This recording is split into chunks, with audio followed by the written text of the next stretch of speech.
नमस्कार. मी हरिश्चंद्र देहुगावकर. दैनिक राज्य लोकतंत्रच्या राजकारणाचे शुद्धीकरण या कार्यक्रमामध्ये मी आपलं स्वागत करतो. नमस्कार सर. नमस्ते. सध्या महाराष्ट्रामध्ये राजकीयदृष्ट्या अनेक खलबत्ते सुरू आहेत, ज्याच्यामध्ये भ्रष्टाचार असेल, गुन्हेगारी असेल, असे अनेक प्रश्न निर्माण होतात. तर राजकारणाच्या शुद्धीकरणाची महाराष्ट्राला का गरज आहे, याबद्दल आपलं काय मत आहे? राजकारणाचे शुद्धीकरणाची महाराष्ट्राला यासाठी गरज आहे. सर, तुम्ही जर पाहिलं तर आत्ताचं जे राजकारण तुम्ही पाहताय आणि जर एक दशक मागे जर गेले तर आपण पृथ्वीराज चव्हाण, विलासराव देशमुख होते, त्यानंतर सुशीलकुमार शिंदे होते, ह्यांच्या काळातलं जर आपण राजकारण पाहिलं तर इतकं गलिच्छ राजकारण नव्हतं. आत्ता म्हणजे फक्त आणि फक्त सत्तेतनं पैसा आणि पैशातून सत्ता, म्हणजे इथिक्स, तुमचे तत्व काहीच राहिलेले नाहीयेत. लोक जगली काय, मेले काय, कुणाला काय घेणं देणं नाहीये. फक्त आणि फक्त मला चेअर पाहिजे, पोझिशन पाहिजे, पॉवर पाहिजे आणि त्याचा मिसयूज पाहिजे. आपण आत्ताच बोलला की सत्तेतून पैसा. एक सर्वसामान्य माणूस आज राजकारणात येतो आणि एका रात्रीमध्ये गाडी बंगला वगैरे सगळं काही झालेलं असतं, सर्व मायाजाळ उभं राहिलेलं असतं. काय कारण आहेत या सर्व पाठीमागे? काय कारण, काय सांगाल याबद्दल? सर, यातून एक आणि एकमेव फक्त एकच कारण आहे की इतका भ्रष्टाचार बोकाळलेला आहे आणि स्वतःचा हा झगा हा पांढरा ठेवायचा आणि त्या पांढऱ्या ठेवलेल्या झग्याच्या माध्यमातून आपले जे प्यादे असतात त्यांच्याकडनं अमाप संपत्ती गोळा करायची आणि आपण शुद्ध आणि शांत राहायचं. असंच भारतीय जनता पार्टीचं आत्ताचं राजकारण चालू आहे आणि त्यातनं फक्त आणि फक्त जी आपले नागरिक आहेत त्यांना निराशा आणि निराशा आणि निराशा ह्याच्यापोटी बाकी काही नाही आहे. नाही, आत्ताच आपण बोललात की निराशाजनक राजकारणाची जी पद्धती आहे ही जर बदलायची असेल, मतदानाचा टक्का वाढवायचा असेल, लोकांमध्ये जनजागृती करायची असेल, चांगला उमेदवार निवडून जायचा असेल, तर तुमच्या प्रभागामधून आयडियल हिरो, एक चांगला नेता म्हणून कोणते गुण विशेष त्याच्यामध्ये असले पाहिजे, काय सांगाल?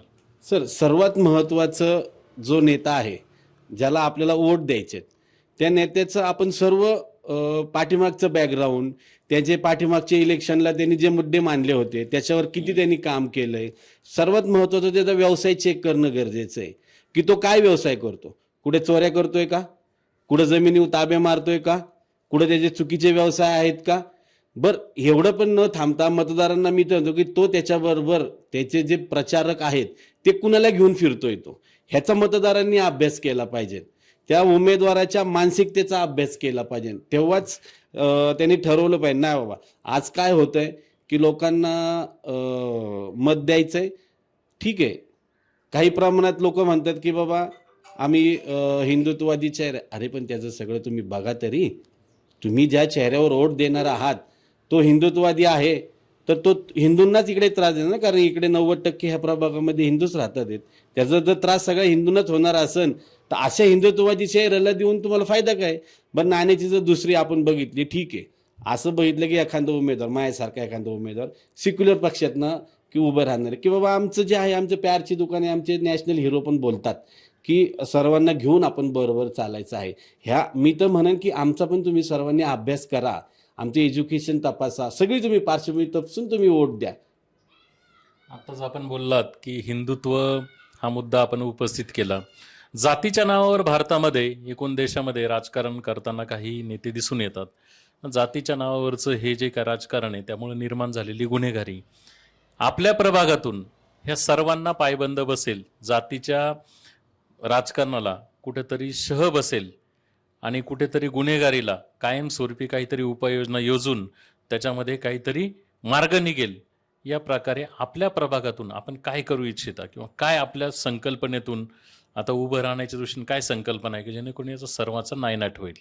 सर, हा प्रश्न इतका चांगला आहे आणि यासाठी आम्हाला जास्तीत जास्त ह्या प्रभागामध्ये जे मतदार आहेत त्यांची आवश्यकता लागणार आहे. तुम्ही जर आत्ता जर अभ्यास केला ना तर गांजाचं आपण आता बोलला की मतदारांची आवश्यकता, त्यांच्याशिवाय तर आपण निवडून येत नाही. त्यांच्या संकल्पने, पण त्यांच्या डोक्यामध्ये त्यांचा आयडियल हिरो म्हणून तुमच्या डोक्यात काय संकल्पना आहे ना, खूप चांगल्या चांगल्या संकल्पना आहेत. जर ह्या प्रभागामध्ये त्यांनी जर मला जर उमेदवार, आमच्या पक्षाने मला उमेदवार दिली आणि जर इथल्या मतदारांनी मला भरघोस मतांनी जर महानगरपालिकेत पाठवलं तर माझा सगळ्यात पहिला प्रश्न असणार आहे की प्रभाग क्रमांक 16 आणि पुणे शहरमध्ये जे गांजाचं प्रमाण इतकं वाढलंय, युवक पिढी इतकी गांजाच्या आधारे गेलेली आहे, त्या माध्यमातून हा गुन्हा घडतोय. इतके गुन्हे घडतात आहेत. त्यानंतर काही जे आपले मोठमोठे जे आपले पॉलिटिशियन्स असतील, ते इतक्या मोठ्या प्रमाणामध्ये जमिनीचा त्यांनी भ्रष्टाचार चालवलेला आहे. आम्ही हा आवाज पुणे शहर लेवलला उठवणार. आता आपण मग भ्रष्टाचार हा एक विषय समोर आणला. आता हे भ्रष्टाचाराचं जे बिभत्स रूप आहे याचा सर्वसामान्य मतदानावर परिणाम होतोय. तर हे जर भविष्यामध्ये नको व्हायला, तर या तरुण पिढीमध्ये काही नेत्यांना म्हणजे काही तरुण उमेदवारांना जर यायचं असेल राजकारणामध्ये, तर त्यांनी कोणत्या गोष्टीचं प्रशिक्षण, कोणत्या गोष्टी अवलंबल्या पाहिजे किंवा काय मनाशी निश्चित करून राजकारण केले पाहिजे, जेणेकरून चांगला नेता हा संसदेपासून तर अगदी सरपंचाच्या याच्यापर्यंत राजगादीवर जाईल. काय सांगाल? सर, खरं सांगायचं झालं तर आज हे जर मी बोललो तर लोकांना पटणार नाही, कारण लोक आज त्या मानसिकतेमध्ये नाहीत. पण जास्तीत जास्त युवकांनी आज महात्मा गांधीजींचे जे बुक्स लिहिलेले आहेत, महात्मा गांधींनी ते बुक्स आज ते वाचून युवकांनी त्याचा अभ्यास केला पाहिजे. आज होतंय काय की महात्मा गांधीजींच्या फोटोला नमस्कार करायचा आणि त्यांच्या विचारांचा खून करायचा. ह्यातून इतकं विद्रूप रूप तुम्ही गल्लीपासून दिल्लीपर्यंत पाहताय. ही सर्व परिस्थिती त्यामुळे उद्भवलेली आहे. आपण आता महात्मा गांधींच्या विचारांबद्दल बोलला, सत्य, अहिंसा किंवा सत्याग्रह. आता कुठे राजकारण्यांनी नैतिकता ठेवली आहे, मग आता ठेवणार आहे, अशा प्रकारचे प्रश्न उपस्थित होतात. तर एक आजच्या ह्या 16 प्रभागामधून एक नेता म्हणून तुम्ही काय उपाययोजना काय कराल का जेणेकरून सत्य आणि अहिंसेचं तत्व पाळलं जाईल? सर, मी तुम्हाला सांगतो, मी ह्या प्रभागामध्ये कार्यशाळा राबवणार आहे. प्रत्येक गल्ली गल्ली आणि बोळमध्ये आज काय होतंय, आज जे आपले पॉलिटिशियन्स असतात, ज्यांना निवडून यायचंय, तो सगळ्यात आधी काय करतो माहिती का सर, जे सार्वजनिक मंडळ आहेत, जी आपली खरी ताकद आहे, युवकांची खरी ताकद, हा युवक समाज घडवतो. ह्या सार्वजनिक मंडळांच्या मुलांना मोठमोठ्या वर्गण्या देतात आणि तो युवकांचा आवाजच बंद होऊन जातो. मी सर्वात पहिल्यांदा जेव्हा मी महानगरपालिकेत गेलो तर मंडळांना, जे गणपती मंडळ आहेत त्या मंडळांना मी प्रशिक्षण द्यायला चालू करणार आहे की तुम्ही प्रशासनाला प्रश्न कसे विचारले पाहिजे. वर्गणीच्या मागं न जाता तुम्ही विचारांच्या मागं गेलं पाहिजे आणि तुम्ही नगरसेवकांना प्रश्न विचारले पाहिजे. हे लोक नगरसेवकांना प्रश्नच नाही विचारत, आमदारांना प्रश्न विचारत नाही. का विचारत नाही? कारण मोठमोठ्या वर्गण्या मिळतात. मी स्पष्ट बोलतोय सर, लक्षात घ्या. तर मी सर्वात पहिल्यांदा ह्या ज्या प्रभागामध्ये माझे जितके बी सार्वजनिक गणेश उत्सव मंडळ आहेत ह्यांना प्रशिक्षण शिबिर राबवणार आहे.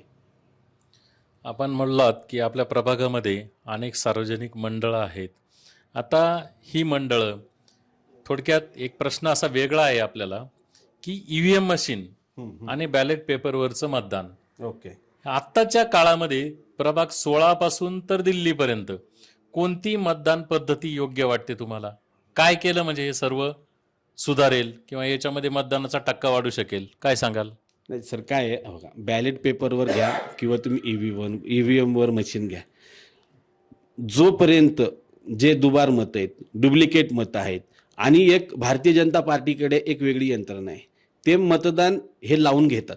मतदान लावून घेतल्यानंतर त्या लावलेल्या मतदानात 20-25% लावलेल्या मतदानचं ते ट्रान्झॅक्शन ठेवतात. एवढी मतं एवढ्या वार्डात लावलेली आहेत. बरं, ते मतदानपर्यंत ते शेवटपर्यंत फॉलो करतात. जोपर्यंत तो येऊन मतदार करणार नाही आणि मतदानातनं बाहेर जाणार नाही. आपल्याकडे पहिल्यासारखं आता राहिलेलं नाही. पूर्वी गाव होतं, आता हे शहर झाले. 1 लाख हे वोट झालेले आहेत. तर तुम्ही प्रत्येक मॅन टू मॅन तुम्ही मार्किंग नाही करू शकत.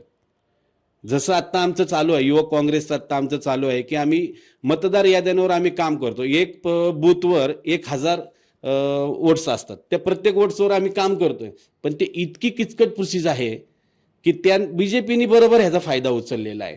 आणि जे डुप्लिकेट्स वोटर्स आहेत, जे फेक्स वोटर जे आहेत, जे लोक इथे राहतच नाही, अशांची पण नावं आहेत ह्याच्यामध्ये. तर निवडणूक आयोगाने ह्याच्यामध्ये काटेकोरपणे पालन करून निवडणूक आयोग हे करू शकतं, कारण त्यांच्याकडे BLO आहेत, BLA आहेत. तर त्याला जोडीला आम्ही पण मदत करतोय आणि आम्ही हे सगळं यादीवर काम करतोय. आता आपण बोललात की आम्ही सुद्धा मतदार, म्हणजे ज्यावेळेस मतनोंदी असते, नवीन मतदारांची नोंदणी असते, त्यावेळेस तुम्हीही काम करता असं म्हटलात. मग हे काम इलेक्शन आल्यावरच का? याची जनजागृती इलेक्शन आल्यावरच का? ती अगोदर का नाही? किंवा प्रशिक्षित मतदार निर्माण करण्यासाठी किंवा जागरूक नागरिक तयार करण्यासाठी काय तुमच्याकडे काय संकल्पना आहे? नाही सर, एक तुम्हाला सांगतो, मतदार हा जागरूक आहे. ह्याच्यामध्ये जे एक्स्ट्रा वोट्स डालले नाही, जातात, आपण जागृत म्हटला, परंतु जर पैशाचं राजकारण जर समोर आलं, रात्रीतून जर पैशाचा व्यवहार जर झाला, तर मग त्यावेळेस काय होईल? त्या मतदाराचं काय होतं? तो विकला जातो. यावर काय मत आहे आपलं? सर हे एक कडू सत्य आहे की काही लोक हे समाजामध्ये असतात ज्यांना कशाचं काय घेणं देणं नसतं, ते आपले थोडेफार हे घेतात. हा अनुभव सगळ्यांना आहे. जब मी पण एकेकाळी मतदार होतो, मी आजही आहे, मी उमेदवारी होतो आणि उद्याही असणार आहे. ही नाण्याची बाजू आहे. ह्यातून आपण लोकांच्या समोर जाऊन फेस केलं पाहिजे. जोही तुम्हाला पैसे देतो तो तुमचं काम साहजिक आहे. तो 500 रुपये देणार, 1000 रुपये देणार, 10,000 कमवणार, तो पैसे कमवण्यासाठीच आलेला आहे. हे मतदारांनी त्याच्या मतदारांनी, हा देश त्याचा पण आहे, ती गल्ली त्याची पण आहे, तो गाव त्याचं पण आहे. तर त्यांनी विचार केला पाहिजे की मी माझी गल्ली गाव साठी मी चांगला व्यक्ती दिला पाहिजे. ही एकट्याची वैभव डांगमाईची जिम्मेदारी नाहीये, ही त्याची पण जिम्मेदारी आहे. मी जेवढ्या कळकळीने सांगतोय तेवढ्या कळकळीने त्यांनी पण केलं पाहिजे.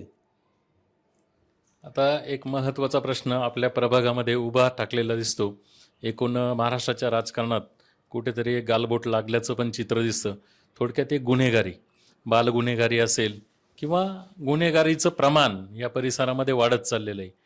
आता यावर ह्या तरुण पिढीला किंवा ह्या लहान मुलांना शाळेच्या शिक्षणाकडे वळवण्यासाठी आणि तरुण पिढीला दिशा देण्यासाठी रोजगाराच्या माध्यमातून, यासाठी तुम्ही उद्या जनतेने कौल दिल्यानंतर काय करणार आहात? प्रथम सर ह्याच्यामध्ये तुम्ही जास्तीत जास्त सर तुम्ही काय करू शकता, जी तुमची हडपसरमध्ये जी तुमची पोलीस यंत्रणा आहे, त्या पोलीस यंत्रणेवर तुम्ही वचक ठेवू शकता. तुम्ही जर गुन्हेगारांच्या जीवावर जर तुम्ही इलेक्शन निवडून आले तर तुम्ही काय करू शकत नाही. पोलिसांचं काय, पोलिसांचे ऍक्शन काय त्याच्यावरती, त्या बाजूने तुमचं मत काय? मग लोकांनी आज जर तुम्हाला निवडून दिलं आणि तुमचा जर वचक, एक लोकप्रतिनिधींचा वचक जर ह्या यंत्रणेवर जर राहिला नाही, म्हणजे वाईट गोष्टींवर राहिला नाही, तर त्या मतदारांनी चूक केली का मग तुम्हाला निवडून देईन? त्यांनी काय निर्णय घ्यायचा? सर तुम्हाला मी आता त्याचं एकदम स्पष्ट भाषेत उत्तर दिलं. जो लोकप्रतिनिधी हा गुन्हेगारी आणि पैशाच्या जीवावर निवडून येणार, तो काही करणार नाही. तो गुन्हेगारीच वाढवणार, कारण त्याला तो फॉर्म्युला सापडलाय. तो पैसेच कमावणार, कारण त्याला फॉर्म्युला सापडलाय. वोटर्सनी हे आता ठरवलं पाहिजे की त्या उमेदवाराबरोबर किती गुन्हेगार फिरतात. मला ज्याचा फोन आलाय की ह्याला मत दे, तो गुन्हेगार आहे का? वोटर्सनी हे ठरवलं पाहिजे. आम्हाला जेव्हा ह्या जनता जेव्हा निवडून देईन, एक स्वच्छ प्रतिमेचा शांत संयमी. तुम्हाला मध्ये हे थांबवतोय, पण आपण म्हणता की हे मतदारांनी ठरवलं पाहिजे, पण त्याला प्रशिक्षित करण्यासाठी तुमच्या डोक्यात काय संकल्पना आहे? सर आज तुम्हाला सांगतो, मतदारांना आज आम्ही एवढंच आव्हान देऊ शकतो. की बाबा रे, आपला हडपसर हा त्यातल्या त्यात बाकीच्या प्रभागांपेक्षा हा आपला हडपसर खूप चांगलं आहे. हे का चांगलं आहे? कारण आपल्या हडपसरचे ह्याच्या आधीचे राजकीय नेत्यांचा तुम्ही अभ्यास करा. ह्या 5-10 वर्षामध्ये हडपसर बिघडले. तुम्ही आधीचा अभ्यास करा की आपल्या हडपसरमध्ये जे आपण निवडून देत होतो लोकप्रतिनिधी किती चांगले होते. तसे लोकप्रतिनिधी आपण कुठेतरी मिस करतोय. मी बरेच खूप मोठी नावं घेऊ शकतो. हे लोकप्रतिनिधी आपण मिस करतोय. आणि जे नवीन जनरेशनमध्ये काही लोक आली, त्या लोकांनी काय काम केलं? गुन्हेगारी वाढलेली आपल्या हडपसरमध्ये का वाढली? कारण त्यांचे जे लोकप्रतिनिधी निवडले त्यांचे सगळे चिट्टे सगळे गुन्हेगारच आहेत. जे लोकप्रतिनिधी निवडून आले ते सगळे पैसे कमवायच्या माध्यमातून. कोण म्हणते मी 100 कोट खर्च करणार? अरे 100 कोट कशाला म्हणतात? म्हणजे तो किती कमावणार ह्याच्यातून?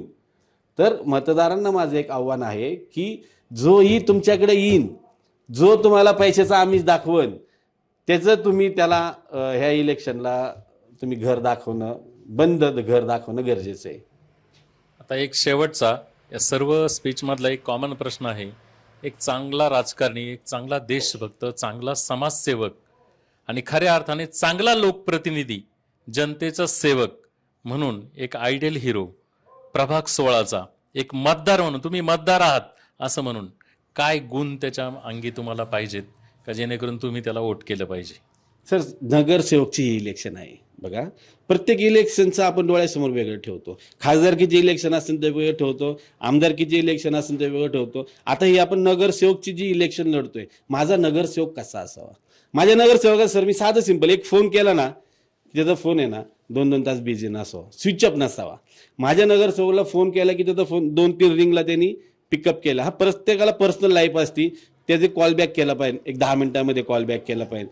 काय झालं त्यांनी ते विचारपूस करून त्यांनी ते सगळं नोटिंग करून घेतलं पाहिजे की बाबा मला फोन आलता, हा वैभव डांगमेचा फोन आलता, गल्ली नंबर इथनं फोन आलता, काय नगरसेवकाकडे काम काय असतं, पाणी आलं नाही, ड्रेनेज चॉकअप झालं, लाईटीचे दिवे गेले, किंवा माझ्या घरासमोर काही गुंड आहेत, दादागिरी करतात, मस्ती करतात, पोलिसांना फोन करा, ॲम्ब्युलन्सला फोन करा, फायर ब्रिगेडला फोन करा, नळ कनेक्शन मिळत नाहीये, बाबा माझं घर मी बांधतोय, मला परवानगी मिळत नाही, महानगरपालिकेची परवानगी द्या. असे छोटे छोटे प्रश्न असतात लोकांचे, खूप मोठे प्रश्न नगरसेवकांकडे नसतात.